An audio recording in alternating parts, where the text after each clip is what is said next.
In this tutorial, we'll explore the len magic method in Python, learn why and how to use it, and even override it in our custom classes. It's important to know, this tutorial is designed for beginners, so I'll be going step by step.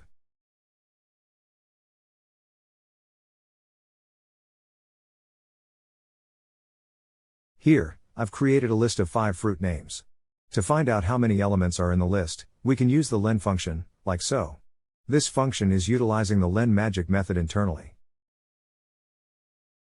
As you can see, it prints 5 because our list contains 5 elements. But what if we have a custom class, and we want to use the len function with it? That's when we need to override the len magic method. Let's see how to do this.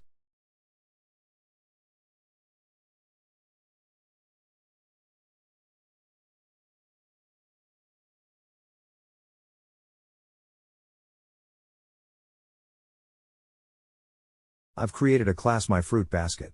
This class takes a list of fruits as an argument and stores it. I've overridden the len magic method here, and now it returns the length of the fruit list we passed in. Let's create an instance of myFruitBasket and pass my_list to it. Now, when we call len on the instance of our class, it gives us the number of fruits in the basket. And there you go. It prints 5, which is the number of fruits in our fruit basket. As you can see, the len magic method is quite handy. It provides a clean and intuitive way to get the length or size of an object, whether that's a built-in Python data type like a list or a custom object of your own design. I hope this tutorial helped you understand the len magic method in Python. It's a useful tool to have in your programming arsenal, especially when working with collections of items. That's all for this tutorial.